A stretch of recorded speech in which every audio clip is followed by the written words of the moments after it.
Hi hello నమస్తే welcome to curious. మీ సిద్ధగౌని సుదర్శన్. జమ్మూ కాశ్మీర్లో చినాబ్ నదిపై నిర్మించిన ప్రపంచంలోనే ఎత్తైన రైల్వే ఉక్కు వంతెనను ప్రధానమంత్రి నరేంద్ర మోడీ ప్రారంభించారు.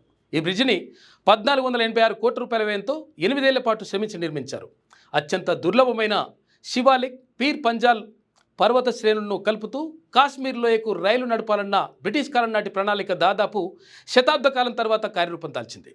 ఈఫిల్ టవర్ కన్నా ఎత్తులో ఉన్న ఈ బ్రిడ్జ్ ఇప్పుడు ప్రపంచం దృష్టిని ఆకర్షించింది. అలాంటి బ్రిడ్జ్ ప్రత్యేకతలు ఎలా ఉన్నాయి అని తెలుసుకునే ప్రయత్నం చేద్దాం. Welcome to special story.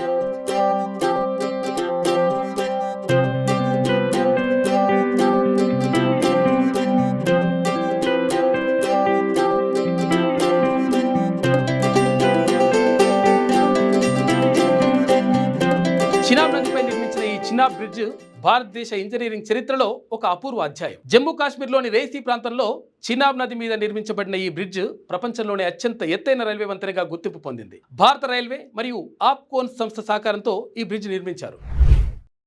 చీనా bridge ఉచిత ఆకాశపు మడమ రూపకల్పనలో నిర్మించబడింది. దీని మొత్తం పొడవు సుమారు 1315 మీటర్లు కాగా, అంటే 1.3 కిలోమీటర్లు. నది పొయ్యి నుండి దీని ఎత్తు 359 మీటర్లు, అంటే ఈఫిల్ టవర్ కన్నా 35 మీటర్లు ఎక్కువ.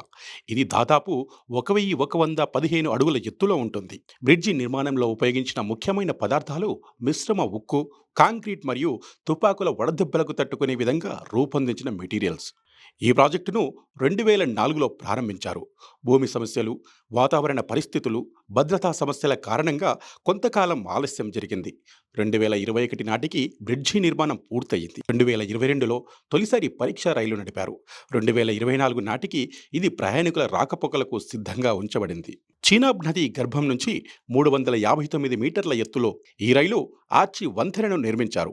దీని పొడవు 1315 కిలోమీటర్లు. ఇప్పటి వరకు చైనాలో ఉన్న షుబాయ్ రైల్వే వంతెన, అది కేవలం 275 మీటర్ల ఎత్తు. ఆ పేరిట ఉన్న ప్రపంచ రికార్డును చినాబ్ వంతెన అధిగమించింది. ప్యారిస్లోని ప్రఖ్యాత ఈఫిల్ టవర్తో పోలిస్తే దీని ఎత్తు 35 మీటర్లు ఎక్కువగానే. అతివేగమైన గాలులు, భూకంపాలు, వరదలు, బాంబు పేలులను సైతం తట్టుకునేలా అత్యాధునిక సాంకేతికతతో ఈ బ్రిడ్జిని నిర్మించారు. దీని ప్రారంభంతో జమ్మూ నుంచి శ్రీనగర్కు ప్రయాణ సమయం దాదాపు 2 నుంచి 3 గంటలు తగ్గనుంది. ఈ వంతెన జీవితకాలం 120 ఏళ్లని ఇంజనీర్లు చెబుతున్నారు. దీనిపై గరిష్టంగా 100 కిలోమీటర్ల వేగంతో రైలు ప్రయాణించవచ్చు. ఈ వంతెన నిర్మాణ భాగంలోనే 600 కిలోమీటర్ల స్టీల్ వెల్డింగ్ను వినియోగించారు. ఇది ఢిల్లీ జమ్మూ మధ్య రైల్వే మార్గం పొడవుతో సమానం. 2002లో అటల్ బిహారీ వాజ్పేయి హయాంలో ఈ ప్రాజెక్టుకు రూపకల్పన చేయగా 23 ఏళ్ల తర్వాత ఇది పూర్తయింది.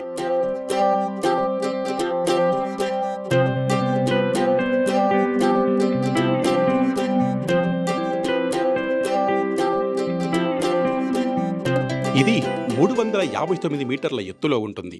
ఇది మానవ నిర్మిత ఈ రైలు వంతెన కన్నా ఎక్కువగానే. ఇది 2 అడుగుల భూకంపాలకు తట్టుకునేలా రూపొందించబడింది. 30 డిగ్రీల సెల్సియస్ నుండి -20 డిగ్రీల సెల్సియస్ వరకు తట్టుకునే సామర్థ్యం ఉంది. ఆయుధ గోళాలకు తట్టుకునే డిజైన్ ఉగ్రదాడులు ఎదుర్కొనగల సామర్థ్యం కలదు.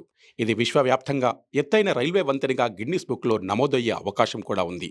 భారతదేశంలో అత్యంత క్లిష్టమైన భౌగోళిక ప్రాంతంలో నిర్మించిన వంతెనగా రికార్డులకెక్కింది.